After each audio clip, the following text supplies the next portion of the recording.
Welcome to the Love Lab Podcast, a safe and fun place to get real and learn about sex.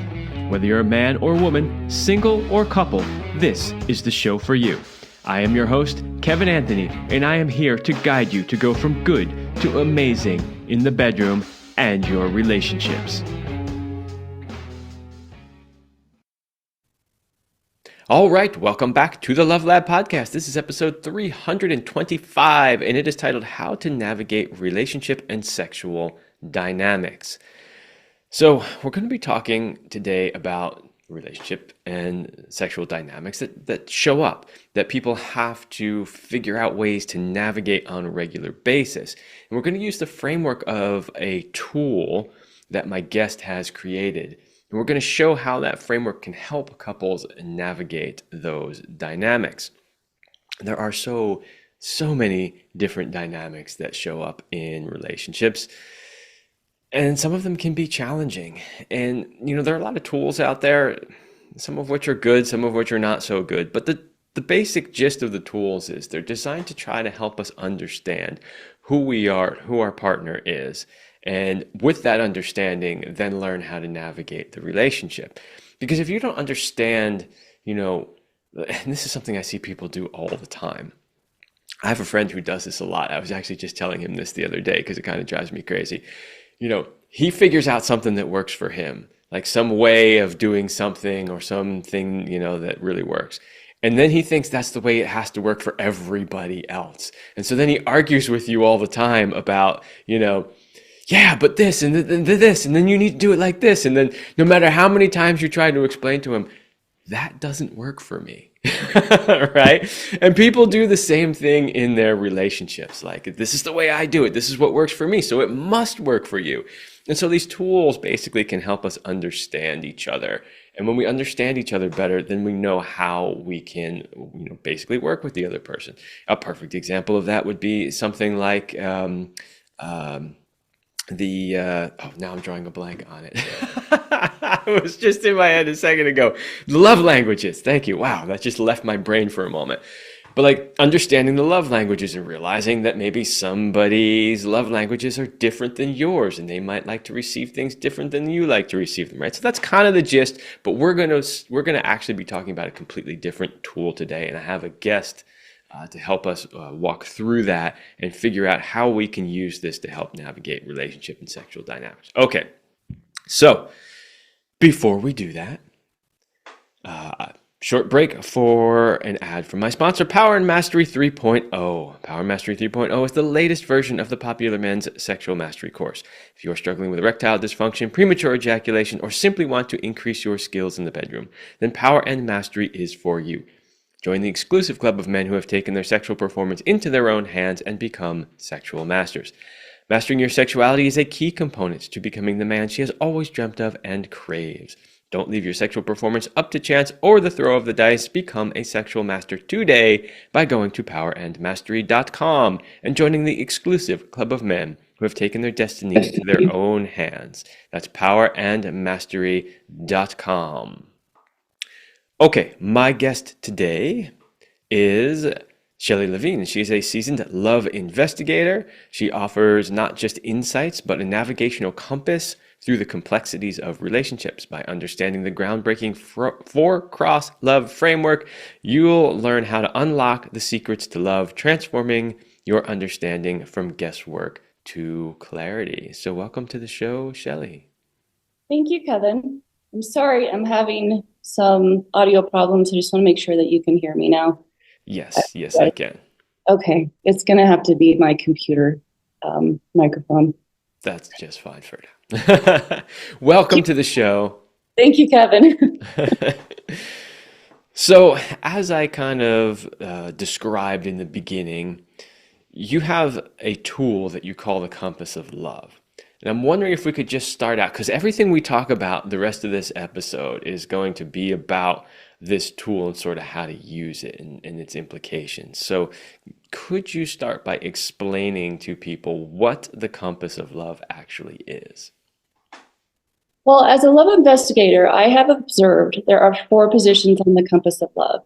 And I call it north, east, south, and west because it's just easy to remember that. And so each position, as if you're a position in the game of love, we call love as a game, right? Well, that's actually pretty profound because it is. And there's four, you can play the game from four different positions. And each position has a distinct biological concern that drives our actions in love. So without you being aware of it, it's how you show up in life and it's what steers you in the game of love. And I believe like our blood types, we are born into these positions. So you cannot change it and you cannot be more than one. Like I think we've all realized we can't change people, but we can learn how to read them. And a lot of what you have said in the past is about these patterns and seeing these cycles and these sequences of how people communicate, how they react. And as you were just saying, which just couldn't be more true, is that people find a way for them to navigate love. And just because it works for them doesn't necessarily going to mean it's going to work for somebody else. Because each one of these positions sees life and love and relationship and interactions very differently. So the North position is very concerned about certainty. They're aggressive, controlling. They're very direct, black and white kind of people. And they want things to be that way for them. And they have a tendency to believe that that's how everybody sees life. And East, same thing. Their concern is freedom. So they're exciting, exuberant. They're these people that are very kind of reactive in life. And they're wonderful, again, have a very different approach. So they see relationship very differently than the North position. The South position has a concern for stability. So they're steady, supportive, amiable. They're just kind of go along kind of people, but at the same time, they will stand up for themselves. And if you push them too far, they will, you'll see it. You'll get the reaction. A West sees things in that they want security. They're pensive, persistent, patient. So each of these positions, North and East are on offense, South and West are on defense. So that's why I use the game analogy, because you literally are playing this game. And once you understand any game, you start recognizing that you play better from one position, that others fill in these roles. And then you start making these plays and these interactions and this cycle and sequence happen. And that's why you see people that come at life differently and they think it's all about them, but they're not seeing the cycle and sequence. They're only seeing their perspective. And there's nothing wrong with that. It's just that we have to recognize that that's actually what's going on. There's nothing wrong with that if you want to be single. If you want to be in a relationship, there's a problem here. So yeah. That's like if you wanted to go play basketball and you go in and you're like, I'm not going to follow the rules. I don't want to play any position. I'm just going to do my own thing. Like, okay, no, we don't want to play with you. You wouldn't win. It would be no fun. exactly. Well, and I think that one of the keys to anything, and I personally feel that we need to be slightly careful using the word game, because I don't want people to take this as something that is either not serious or like something they can sort of screw around with people on, like the whole pickup artist kind of thing. I don't want people to see it as that. I understand what you mean when you say game, but I need to clarify that so people will understand. We're not telling you to play games with your partner, right? Because that's something that I always tell people is like knock off the game playing, right? But for lack of a better word, we do have to understand that there are game-like dynamics that happen here. And the thing is if you don't understand that, you can't possibly be successful in it. I know I'm opening up a huge rabbit hole here, but the reality is that, and there's no way that we would have enough time, nor would I want to in this show to actually explain this to most people, but this is something that the government does all the time, right? In other words, they're playing a big game, only they're not telling you the game is happening, and you're not aware of what the rules of the game actually are. So you're completely flying blind and wondering why you're getting screwed over left and right all the time, right? Oh my gosh, 100%. Yeah. Yeah. So this whole idea of just understanding that these dynamics exist and being aware of them is like sort of the ground level first step, right? Like we need to know that this exists. If you don't understand that there are different positions and that people are actually, they they have sort of different default ways of being and showing up in relationship, then you're already starting off at a disadvantage. Yes. Like if I asked you to sit down and play chess, for instance, if you had never played, if you don't have a playbook, some way to understand what's going on and the moves and the reactions and the counterplays and looking forward, like you'd be totally lost. You couldn't even play. And I'm suggesting the same thing about these positions in the game of love.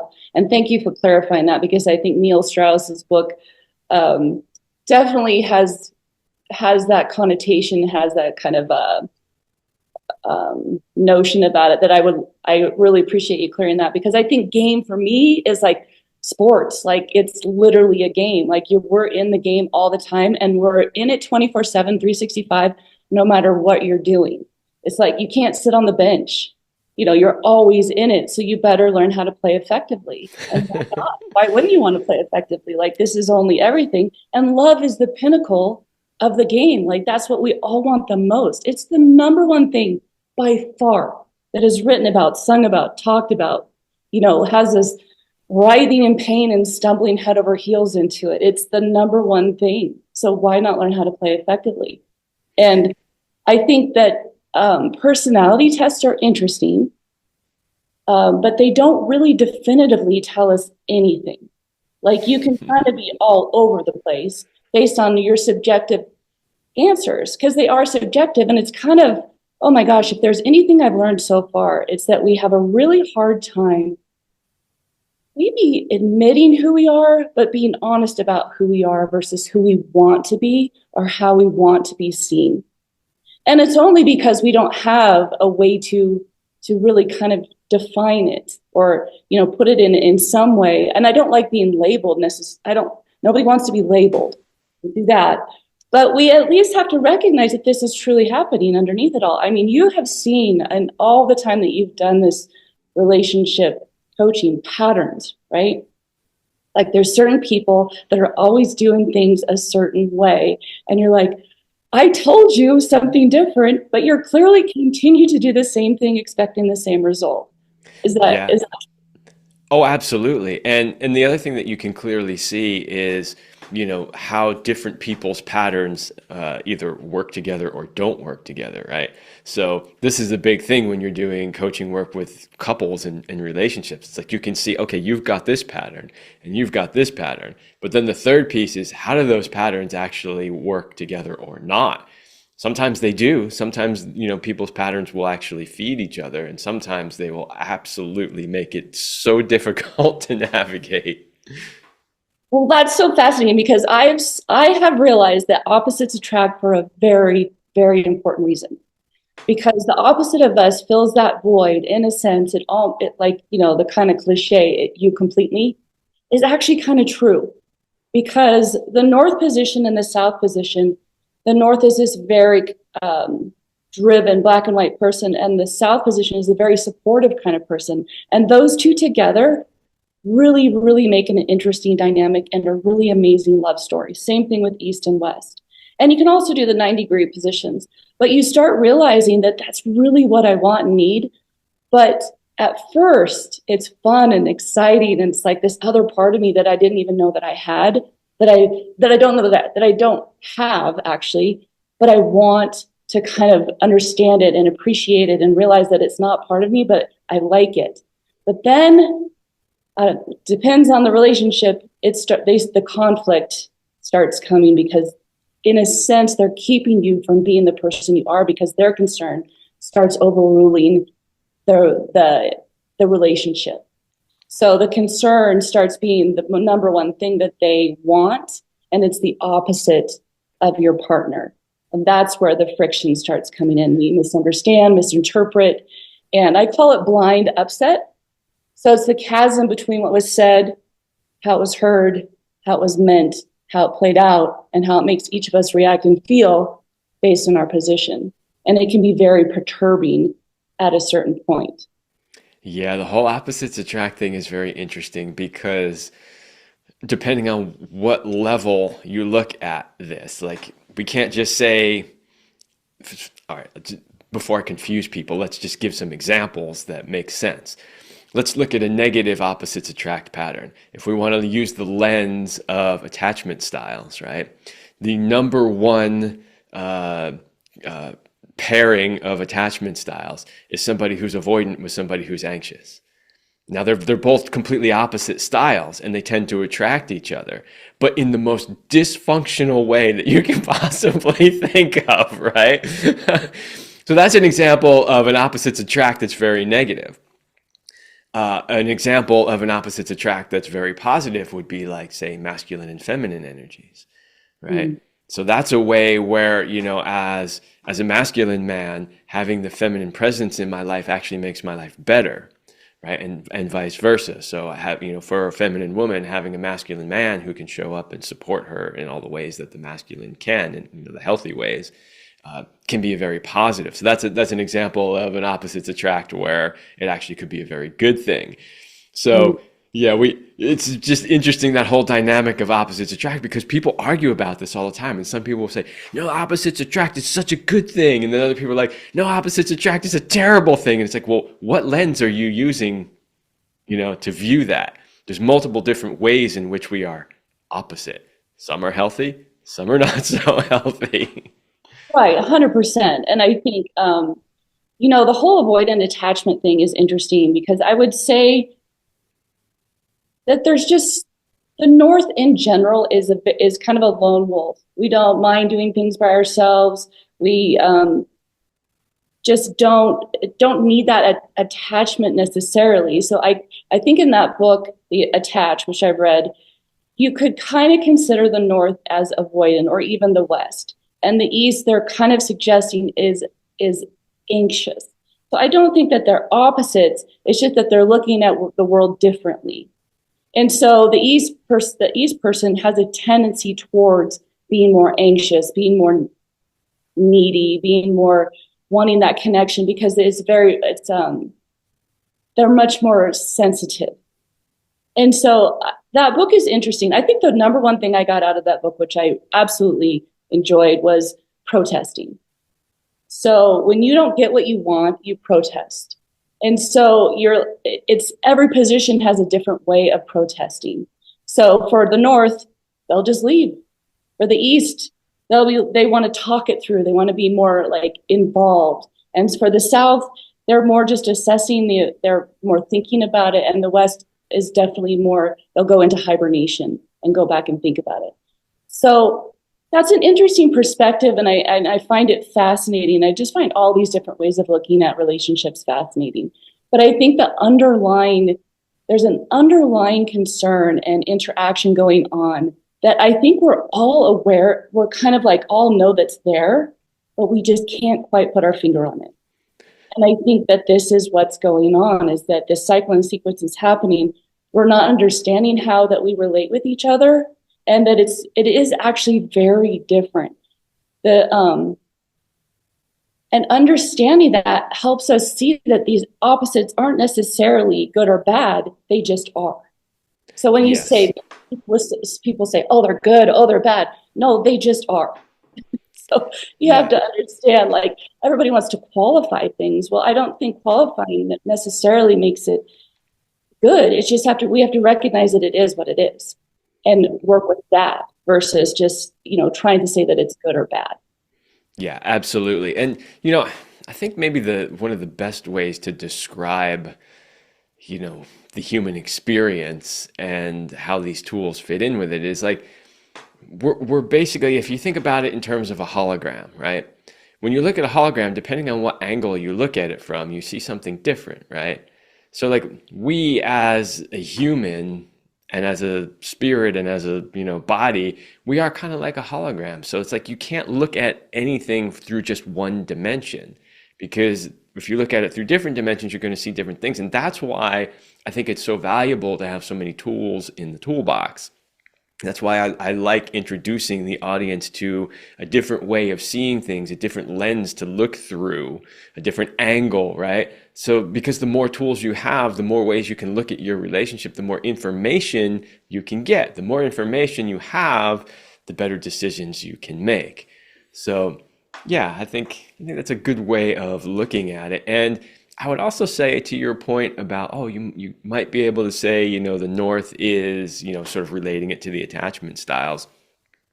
Yeah, there's like a default sort of attachment style that people have, but what's truly important is how you sort of like how you react, I guess is what I'm trying to say. In other words, if the North has a tendency to be more of a lone wolf, right, and more of an avoidant, lone wolf doesn't necessarily mean avoidant, right?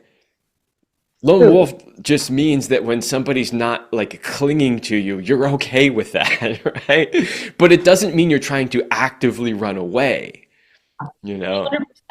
Could not agree with you more. Yeah, and so when we're comparing things, it's just like we need to be a little bit careful, and I don't want people to think that, oh, if I'm a North, then I must be avoidant. Like, no, not necessarily. It just means you like your alone time and you're perfectly fine doing a solo weekend trip in the mountains or something like that without getting super anxious that your partner's not around, right? I wouldn't call that avoidant, right? So, yeah, levels. Self-awareness is only everything. And I think once you start realizing this, you need to it's different from taking responsibility for your position versus using it as an excuse, which is Yes, exactly what you're saying. So, like, yes. okay, so if I am one of these positions and I recognize this and I start seeing myself in this, and it's clear that that's how, that's what's going on for me. I was like, oh, well, that's fascinating. How can I be a better person because of it? How can I be a better partner because of it? How can I be more self aware and recognize that this is all going around me and I can actually be a positive contribution? Yes. Versus saying, oh, well, I'm avoidant or I'm anxious, so that's why I am what I am. Just deal with it. Very different perspective than, oh, well, that's fascinating. I wonder how I could be a better person because of it. Yeah, so I've done a few episodes on attachment styles, and I will say this: if you are the type of person that is like, well, I'm avoidant, that's just how I am, you have missed the entire point of attachment styles. The entire point is to get to secure attachment, where those things are not negatively impacting your relationship or your experience, right? So yeah, if you're using it as an excuse, that's a problem. Yeah, yeah. If you're trying to use anything as an excuse, that's a problem. Yeah. Oh, and I see people do it all the time in coaching, especially this. So we give people a lot of tools, right? Which is great, and I'm all for giving people all the tools they can possibly have because I think the more tools you have, the better chance you've got, right? But some people will take one of these tools and they'll kind of latch onto it, right? And they will literally use it as the entire excuse. You have seen this since the beginning of time with people's astrological signs, right? Well, Oh, I'm just a this, so therefore I will always be that, right? And it's like, I can't tell you how many times I've tried to explain to people your astrological sign just simply tells you what the default blueprint that you came into this world with was, not even necessarily is. It is then your job from the moment you get here to evolve yourself past all of that. And you're not stuck with it for the rest of your life. yeah. I find it dangerous too because I've seen uh, so many so many people say, "Oh, well, you're an Aries and you're a Cancer, so you can't be compatible." I don't even know if that's true because I don't know much about the astrological signs, but to me that's dangerous because you're kind of you're assuming based on what you just said is that this is true because of these two positions, so therefore you can't be compatible, which to me is it's it's too bad because I think people, like you said, take it so seriously that they use it as an excuse to not only uh, avoid people or be irresponsible, but they also use it as a way to get out of a relationship that maybe they don't want to be in, rather than just being honest with themselves in the situation. Yeah, and these things are again, they're just supposed to give us information. I was just working with a couple in a session last week, and we were talking about communication styles because I can tell just talking to them that they have definitely different communication styles. So I'm starting gently with them, and I'm saying, okay, we're going to work on identifying each other's communication styles, and we might find that maybe you're not quite the same communication style, even though I already know this. And but the point is, I said, but that's okay.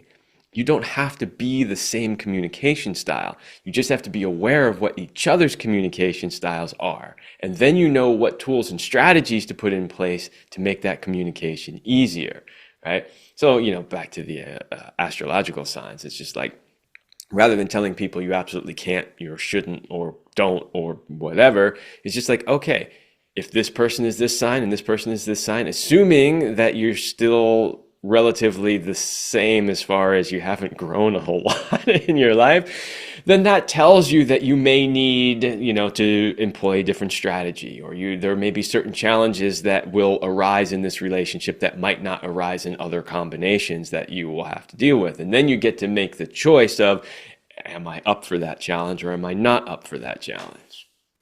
Right, exactly.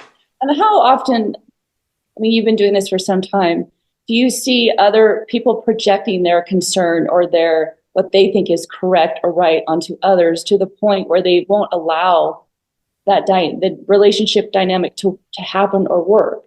Is that the point where people just start, they kind of give up? Because I feel that the projection of our concern and the projection of how we want life to go, or that we think others should be doing things, doesn't allow for the relationship to happen. Like you just said, because they have different communication styles, it doesn't mean that they're wrong. They're just different. And I think that's one of the biggest things I'm trying to tell people, is that we're just looking at life differently. And it's actually fantastic, because life would be really boring if we all looked at things the same way. Well, Yeah, that's a wonderful point that you bring up, and you mentioned it earlier, and we didn't really get around to it again because we were talking about some other things. But this idea that none of them are wrong or bad, right? So it doesn't know whether it's an astrological sign and an attachment style, or a position on the compass of love. We're not saying that this is wrong and you need to fix it. We're just saying that you need to be aware of what your tendencies are, so that way you can figure out not only how to navigate life yourself, right? Because if you know I have a tendency to be a certain way, then you know what you need to do in different situations that arise. But then, of course, there's the dynamic of the relationship and then how the other person is, and it just gives you information. yeah. Information is how you make decisions. But, there's got to be give and take. There's compromise, and because recognizing that you see things differently than I do. But it can be also, like, for instance, if you like pottery, I'm a North. I look at pottery a very different way than you would. Well, that's fantastic. Now you can come together and recognize, oh, he sees it a completely different way than I do. How fun is that? And it's same thing with sexual relationships, same thing with everything. It's like, we're just looking at life differently. And great. Like, let's explore that. Like, isn't that fun? Yeah, well, the reality is if you said if everybody saw things the same way, life would be boring. Not only would it be boring, but we would never actually accomplish anything, because, like the famous Einstein quote is, you can't solve a problem with the same thinking that created the problem, right? It's like you need to see it from a different point of view. You need to see things differently than, somebody hires you to solve a problem and you come in and you're thinking the exact same way as the people who created the problem. Are you likely to solve that problem? No, you're all going to sit there staring at it going, I don't get it, right? You need to come in and you need to see it differently than they saw it. And then you go, oh, I can see the problem right here, right? Exactly. And these four positions look at these problems very differently. And the cycle and sequence of human communication happens in a certain way. And so the North position is the idea people, but the actual position is the idea. So let's have dinner.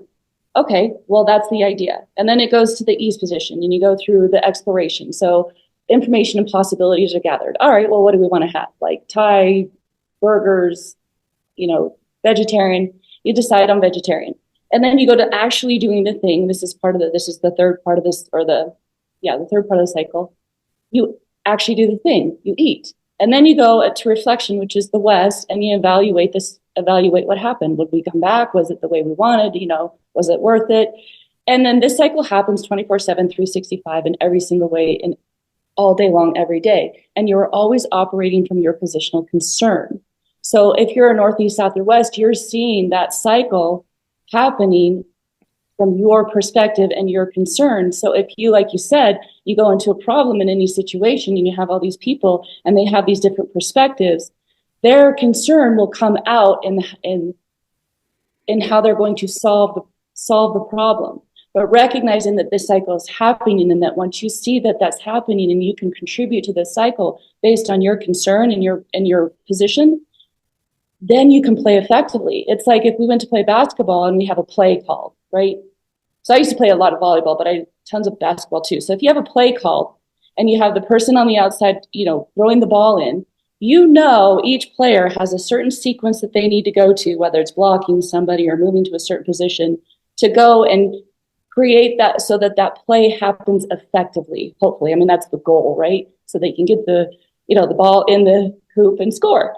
And so the same thing happens every day in every single communication interaction, some on a micro level and some on a macro level. So within these micro levels, you have all these actions happening to create some bigger picture, some bigger plan, some bigger cycle. So what you said is so true. And once you start seeing like this, that what's happening right in front of you every single day is actually explainable, like you can realize what's going on, you start seeing your contribution in the cycle, and you don't feel like you have to overtake it with your concern.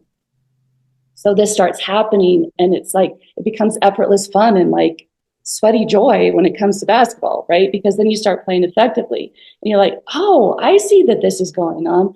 I see that this is my position. I'm really only needed this percentage of the time.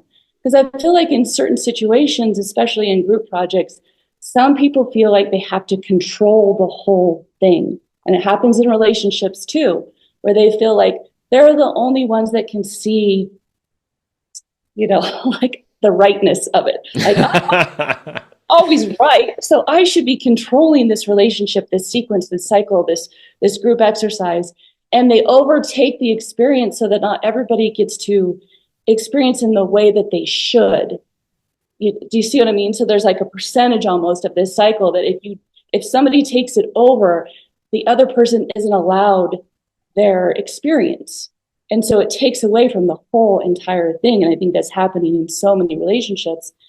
And I think it could be not avoided, but it could be in such a better synchronization. Like it could happen so much more beautifully if we understood this. Like nature happens, If people understood pretty much everything we've said thus far about, seeing things from different perspectives and all of that, if they really understood that and they were really living that, they wouldn't end up in that situation where they think that they're the only one that sees it clearly and their partner just completely doesn't get it, right? However, we wouldn't be doing the work we were doing or we are doing if everybody were on that level, right? Because they wouldn't need us. Okay, I got a bunch more questions for you. I need to take a short break. When we come back, there's a couple questions I really wanted to ask way in the beginning, but we just got so into this that I didn't get to them. So I want to come back to them. I want to know how you sort of discovered these positions. And I also want to know, how does one find out what position they're in? And through that, of course, we'll talk a little bit more about each position. But that's what I want to talk about when I come back on the other side of this break. Okay, are you a couple? Are your relationship and sex life where you want them to be? Are there changes you would like to make but just don't know how? Maybe you think there is nothing that can be done. If you are not 100% happy with your relationship and or your sex life, then get help today and change your life. Go to kevinandceline.com/sex-coaching-couple. Don't worry about the long link. It's in the description. And schedule a strategy call with me today so we can map out a strategy to get you where you want to be so you can have it all your way. Go to kevinandceline.com/sex-coaching-couples and book your strategy call today. That is very obviously a commercial for my couples coaching program. So, all the stuff that we're talking about today, all the stuff I talk about on the show on a regular basis, if you're having difficulty in your relationship, whether it's just simply relating or, a lot of times people are like, we're like amazing and we love each other, but our sex life just isn't working. Anything like that, reach out to me and I can help you. Okay, so let's get back to this compass of love. I'm really curious, how did you come about this compass of love and figuring out what these positions were and what these patterns were? Well, not to go too far back, but when I was younger, my parents got divorced, and I was I was blindsided. I just didn't see it coming. Didn't see it. I just couldn't figure it out. So I guess at that point, it started when I really started questioning love and family and just, relationships and marriage in particular. So I got to the point I was like, I'm not getting married and not having kids. I don't want that to happen. And then, of course, we all want it though. But at the same time, it's only everything. So I just kind of was observing and trying to figure out what the heck was going on in all these relationships and why, the divorce rate is high, 50%, give or take. And the tragedy of divorce is real. In some way, shape, or form, almost all of us have been affected by divorce or will be at some point. And so just by happenstance, my husband and I happened to run into this guy, John Cundiff, in Colorado about 10 years ago. And he had this he had researched, so many things, philosophy, biology, and then one thing in particular that he went and lived with the Navajo Indians, Native Americans, and he was looking at the medicine wheel. And it really, if you study the medicine wheel at all, it follows this cycle. Now, there is no one medicine wheel if you go and look at all the different medicine wheels out there. But it does follow this cycle and sequence of nature and how each individual person kind of fits into the tribe. So when at that time, in Native American time, when they had to literally survive, they started realizing that certain people were very good at certain things. And I think this is where that came about. Well, John was explaining this in a way that to me was so profound about relationships, but he was using it in a business for business. And he and my husband kind of connected on that. But I was listening, for me, it was about relationship because of my parents, we have 2 daughters. My and my husband's relationship started off just a little off. I don't even know how to explain it, but now I do because of this. Because I'm north and he's east. So we're both on offense. And I started realizing why we were kind of butting heads at first. And so for the last 10 years, I have been honing this and kind of reorganizing it and came up with the framework and the checklist that I have in my book to help people really kind of synthesize all the things I believe we kind of need to look at before we make the most important decision of your life of who you're going to marry. And essentially then the whole idea of marriage in a way is to have children. That's kind of the evolution of human, you have to have more humans in order to keep going. And so that's how I found it. And the more I observe it, the more I investigate it, the more I look at all these relationships and people and what's happening, the more I see it. It's like, it's so apparent, but it's nuanced. We're all different. We all have our own way of going about life, and our identity is huge for us because identity is a way for us to survive.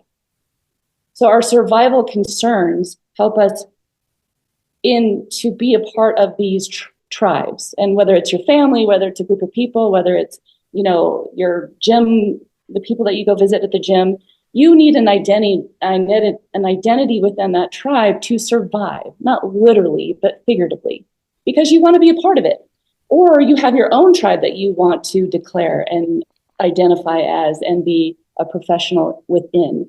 So I just realized that this is happening all over the place all the time. And the cycle and the sequence of this human communication to me is the most profound part because we don't realize it's happening. You can say, there's a lot of personality stuff out there that kind of puts it in these different categories, but None of them really say that this is actually biological. And I believe, like I said, I believe like our blood types, we are born into these positions, which means you cannot change it and you are not more than one. Now, can you lean one way or another? For sure. And certainly based on how you were raised, we adopt or rebel against how our parents raise us. And so if you're the opposite or even a 90-degree angle of your parents, like my husband is, his parents are north and south and he's east and he was the firstborn, you kind of adopt those concerns and those ways that they go about navigating life. So you completely rebel. And so that works, all those things happen. And so that's why I think all these things are super helpful. Like you said, all these tools are really helpful. But I think we can also get a little too indulged in making excuses for ourselves because of them. And my point is, let's take responsibility for who we are and what we're doing and how we're going about life, because it matters. And I think that's why part of me is so concerned about our society right now, because not only are we not coming together, we're misunderstanding, misinterpreting, and persecuting people and victimizing ourselves. And it's just not healthy, when I think it can be so much better. This life that we've been given for such a short time is so beautiful. And we're just marring it. I don't know the best word, but yeah, it's unfortunate. I guess my sisters used to call me a Pollyanna, but I'm not. I'm fine with that. Well, look, if we don't have people who are envisioning the best that we could be and holding space for that, we're never going to get there, right? So, it's like, I, on the one hand, I can understand how some people say, hey, you got your head in the clouds all the time, always, seeing things is, in this dreamy way. Why don't you be more realistic? Because this is how the world really is. Yeah, but if we want to change how the world really is, we need people over here thinking about how could it be better, right? So let's understand how the real world really is. Let's figure it out. Like, I want to figure it out. I'm not willing to say, all right. You said some other things that were really important there as well, which is, if I could kind of sum it up, it's this idea of taking responsibility for your life and the things that occur in it. Now, granted, sometimes things happen to us that we have no control over whatsoever. But in general, in a majority of our life, how we show up and how we operate in the world directly creates our experience. So therefore, we are responsible for it. And one of the big things that I see in society, especially in this last decade or so, is there's been this huge push to get people to believe that nothing is their fault, that they're just a victim of everything. Well, it's not your fault. This person did there, this group of people or this entity, that they all did it to you, and it's not your fault, right? It's disempowering for people, and intentionally so. And so I think a very important message is to take that power back, right? And to realize that you do have control. You're not just a victim being railroaded all the time, and that, there are tools such as this that can help you take that power back. Yeah. And I'm kind of curious, do you find that people don't feel like they have to work at love? Because I feel like in some ways people think, oh, it's just, you literally fall head over heels. It's fate. It's love at first sight. It's those cliches, I'm sure, all too well. What's your take on that? I'm curious. Yeah. So, okay. Yeah. I have a lot of thoughts on this. We don't have enough time for all of them, but I'll give you a couple of them quickly.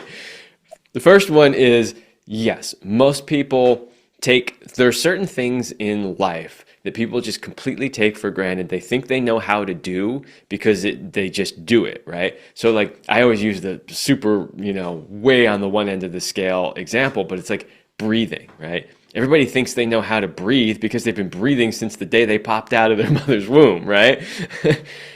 But the reality is, nowadays there's all these, teachers out there teaching people breathing techniques. Of course, they've been doing it for thousands of years, but the idea is a lot of people actually are not breathing in a way that is very effective for them, and it actually can cause problems, right? So it's like you think you know how to breathe because you've been doing it your whole life, but you really don't. And people approach a lot of things that way. They approach love and sex that way as well, right? And so, I work with people that are like 50 years old, right? And you're trying to help them fix their sex life, and you realize that they're still having sex the same way they did when they were 15 and it was the first time they ever had sex. And you're like, you're still doing the exact same thing you were doing when you were 15. Well, no wonder it's not working, because when you were 15, you had no fucking idea what you were doing. You were just guessing and trying to figure it out and screwing up. And you're still guessing and trying to figure it out and screwing it up, right? 35 years later. So yeah, I think a lot of people approach relationships and their sex life from the point of view of, well, I already know how to do that. They just sort of take it for granted. They just go on autopilot, and they don't realize that, like anything else in this life, if you want to be good at it, you actually have to study it and practice it, right? And so I like to use analogies all the time. I'm like, everybody, they want to look at all the great, I'm a guitar player, so I use analogies like that. But it's like, you want to look at all the great guitar players, and you'd love to hear the story about the child phenom who was just amazing at 7 years old and blah, blah. That's like 0.00001% of the people who ever pick up the guitar. Everybody else had to go through hours and years of study and practice to get where they are. So in other words, this idea that you can just pick up an instrument and be great at it. Now, I use that as an example because it's obvious and it's one that people can relate to. But then I start narrowing those examples down a little bit to get people to see that everything in life is like that. Because people take eating for granted. I've been doing it my whole life. Do you know how to do it properly? Do you know how to watch your macros? Do you know what you're supposed to be eating? Do you know what things you're supposed to avoid? Right? Probably not. So it's the exact same thing with relationships and sex. It's like, but then you use the word. Here's the side of that is then you use the word. You say, well, it's going to take work. Oh no, work. I got enough work. I'm already stressed out. You mean I got to do work, right? And so one of the things that I try to do with couples, and I was literally just having this conversation in a session last week. I'm like, look, yes, it's going to take work, but not all work has to be hard or miserable, right? Like there are things that you could do that are technically work that you enjoy. And I used to use the example, like my wife, when she was alive, she loved to cook. She just loved it. Most people would view cooking as work. Like, I gotta cook again. Like that's how I look at it most of the time. I'm just like, damn it, I've got to make food again. Like, didn't I just do that a few hours ago? Right?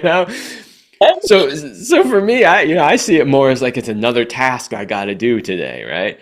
Whereas she never saw it that way. It was a passion and a love. So I try to get couples to see that, yes, there is work that needs to be done, but that work doesn't have to be miserable. It can actually be fun. And yeah, it's not always going to be fun, but we try to make it as fun as we can. Well, I guess I kind of look at it too as like your relationships bring you the most joy in life, whether it's with your significant other or your children or your family or your friends. So why wouldn't you want to? Like, why isn't that the most important thing? Like, if you like guitar again, you'd be sad. But if you could never be friends with somebody again, or you'd never be like in a relationship again, wouldn't that be the most sad thing? So why wouldn't you want to understand that? I think so. I completely agree. And it's amazing to me how many people I watch make so many other things in life a higher priority than their relationship with their significant other. They will make all kinds of things. Obviously, career is a big one. That's the one we see most often. I'll see people make friends, a higher priority. I'll see people make hobbies a higher priority. I'm just like, and you wonder why your relationship is not working, why it's suffering, why it's, making you miserable. You put everything else as a higher priority. It just blows my mind. It does me too. I find it fascinating. I guess because I'm so passionate about it, because I love the subject of love, because to me, it's everything. Many, many years ago, when I was in probably, let me think, early 30s, I think it was, I was dating a woman. We were living together, and I was working corporate. Not only was I working corporate, but I was also a partner in a startup company, a new tech startup company. And I was also a co-founder of a nonprofit all at the same time. And I was just like insanely busy. Right? Just stupidly busy. Like I look at it now, I'm like, how in the world did I even do all of those things? I literally used to work my corporate high stress tech job, get in the car, drive 40 minutes south through the traffic to another city, basically, and then show up for the startup company, and then be there for a couple of hours and then drive home. And then I'd be like at home sitting there working on the computer for nonprofit stuff. Like it was insane. Anyway, the point is that I clearly remember a moment. I can't remember if it was that night or if it was in the morning, but regardless of which, my partner wanted to have sex. And I remember thinking, I am so exhausted and I need to get up and go to work. And like, what really would be in my best interest is to get some damn sleep. And I just had an epiphany in that moment. And I realized that that's the decision that I would have made in the past up until that moment. I would have said, I'm sorry, honey, I really need to sleep. Like, and there were legit reasons, or at least they seemed legit to me. And in that moment, I had a total epiphany and I realized something. I realized that the most important thing was actually our relationship and nurturing that. And that having sex, aside from being, fun and pleasurable, was actually an essential part of nurturing that relationship. And that's when I said, that stuff can wait. Let's make love, right? That's great. That's a great story. And that was many years before I did this sort of work. But it was a major shift. It was a major reframe for me in that moment when I suddenly realized that all these other projects I had going on were not the most important thing in my life. And look, if we look at history, right? Let's look at all of those projects and where are they now? Okay. Corporate, I don't work for corporate anymore. I got completely burnt out and I started to hate it, like literally despise it. Something that I loved when I started, I just got to the point where I was miserable and couldn't do it anymore and had to leave it, right? Okay, that doesn't exist anymore. What happened to the startup company? Startup company ran for about 5 or 6 years and it was starting to do well. And unfortunately, we took too long to get this technology into market and we got too many competitors out there and the market shifted and the company ended up folding. So that doesn't exist anymore either. The only thing that's still going is the nonprofit. That is still happening. The point being, though, is that jobs will come and go, right? Projects will come and go. Things like that will come and go. And while they're important to some extent, they're not the most important thing in life. Obviously, that relationship ended up, going as well, although we are still very good friends, and we've actually worked together for like a decade.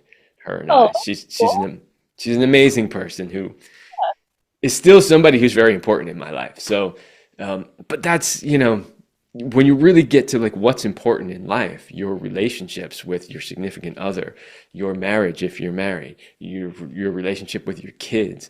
Those are the lasting things that are truly important. And so if you're not willing to make those a priority and you're not willing to put the energy and the work in air quotes into making those successful, then you just have your priorities all screwed up. Well, I find it interesting too that the more that I've done this, even with my own husband, the more interesting he becomes and the more interesting I become, because I'm interested in somebody else. So it makes me think of my whole world kind of opens up in a different way. So I find it fascinating and fun, but maybe it's just me.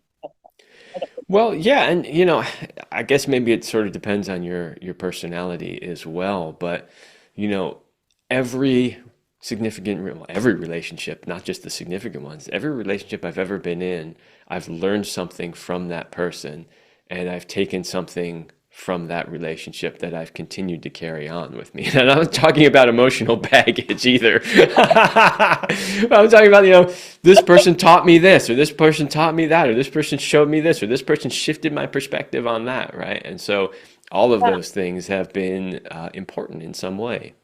Yeah. I have another question for you. Where do you think, I guess is a better way to put it, this cynicism is coming from? Like I feel like marriage, love, connection, not that it's it's getting a little bit of a bad rap.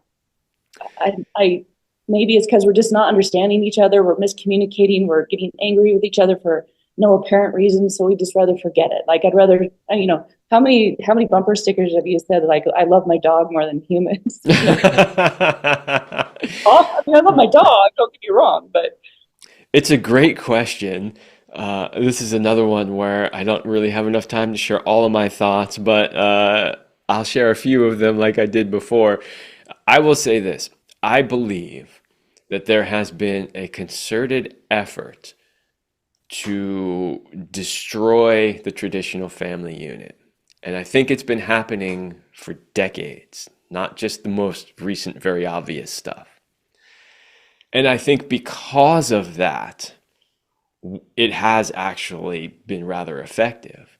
And because of that, people have experienced a lot of like, I mean, in my generation, so I'm technically a Gen Xer, right?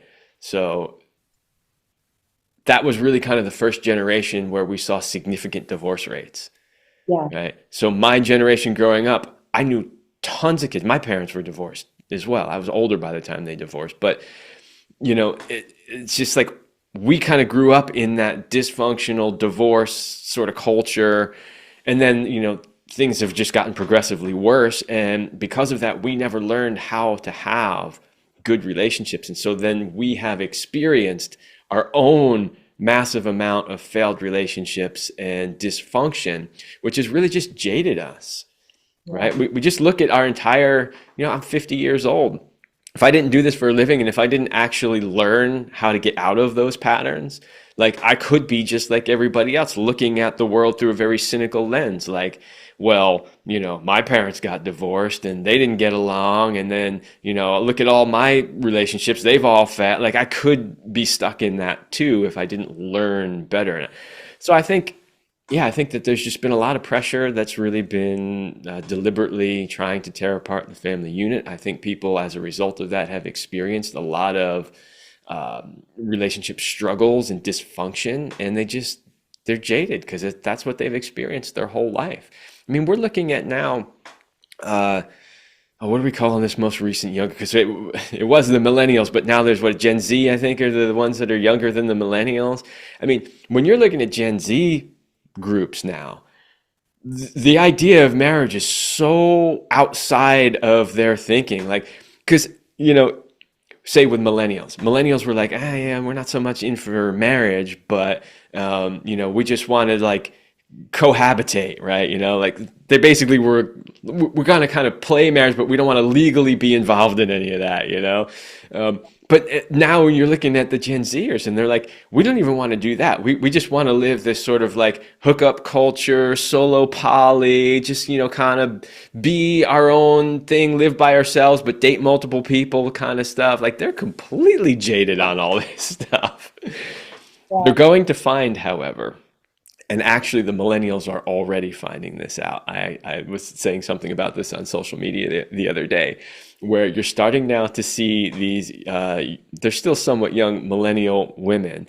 They're waking up in their mid 30s and late 40s, and they're crying all over social media because they're alone, because they don't have any children, because they don't have, and there's just like, finally the light bulb is going off and they're miserable in life because they're working, 50, 60 hours a week at a job. They're single, right? They're realizing that the biological clock is ticking and they're all freaking out, right? And it's like, why?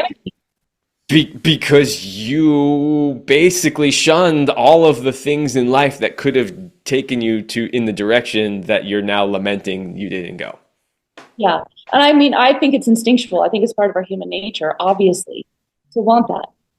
Yeah. So my book is based on a lot of it. There's a huge section on the show Love is Blind. And it goes over this where there's these people at 30, 30 and up that are in that situation. And they're almost then like, look, I can't figure this out. So let's just kind of force it in a sense. Like you have to decide, you choose somebody, you go get married. And then within a 38-day time frame, they get married. And you see it, that the number one thing that you hear is, I'm so tired of the dating app superficiality. And I like, duh. Right. But at the same time, like, I get it. Like, where else are you supposed to find people? But yeah, it is so apparent that we've kind of gone against our own natural instincts, or our human, the order, in a sense, of the natural dynamics. And it's fascinating and sad. Yeah, it is. It's fascinating. It's sad. And it's unfortunately just another example of how we as humans swing from one side of, the pendulum swings from one side of the spectrum to the other, never really landing in the middle. A lot of those people would look at, say my grandparents' generation, they called them the greatest generation, the way that they did relationship, and they would look at that and they would say, oh, this is patriarchal, and it's like, she had no choice and she was basically a slave in the home. And so what do? They want to run to the other side of the spectrum, which is, I'm just gonna do the dating app solo poly thing for the rest of my life. And it's like, but you mean there's nothing in between those two? Exactly. There couldn't be potentially something in between those two? My gosh, that's so true. That's so true. Yeah. Yeah. Well, this has been a fascinating discussion, and I could talk to you for another hour about all this stuff. I really, rarely does anybody do this, but I appreciated you asking me some questions around this and allowing me some space to talk about it. Usually in the interviews, I kind of focus more on the guests, but I enjoyed the back and forth. Oh, thanks. I've seen you've been there, done that. You obviously have some incredible wisdom. So I'm just curious, I like hearing what you have to say. I love it.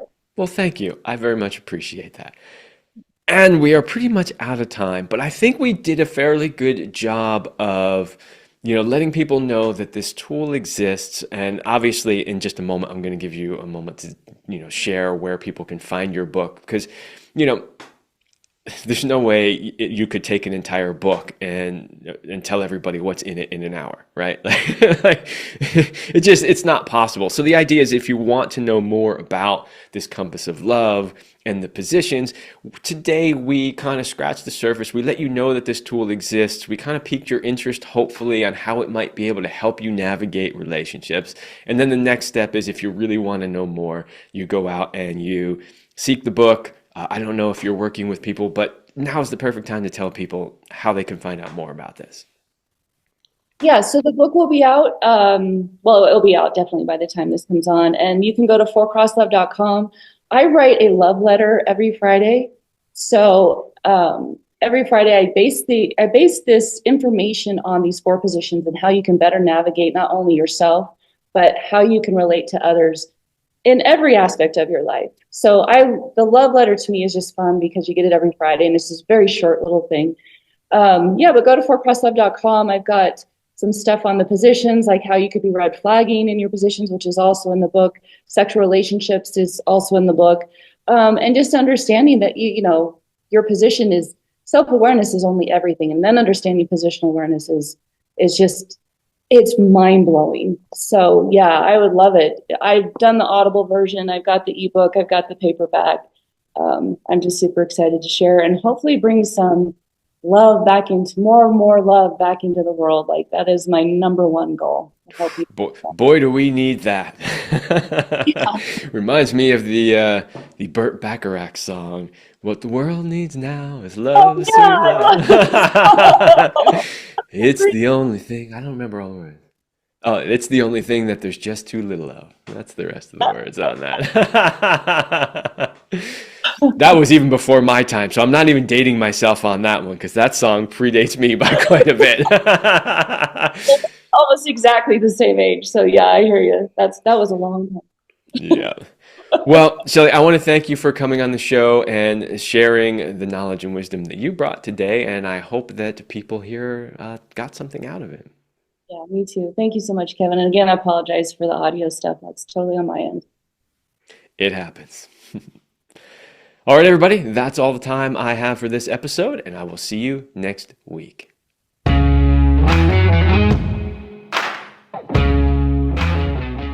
I hope you liked this episode of the Love Lab podcast. If you enjoy this show, subscribe, leave us a review, and share it with your friends. And for more free exclusive content, join me in the Passion Vault at kevinandceline.com/vault. That's kevinandceline.com/vault.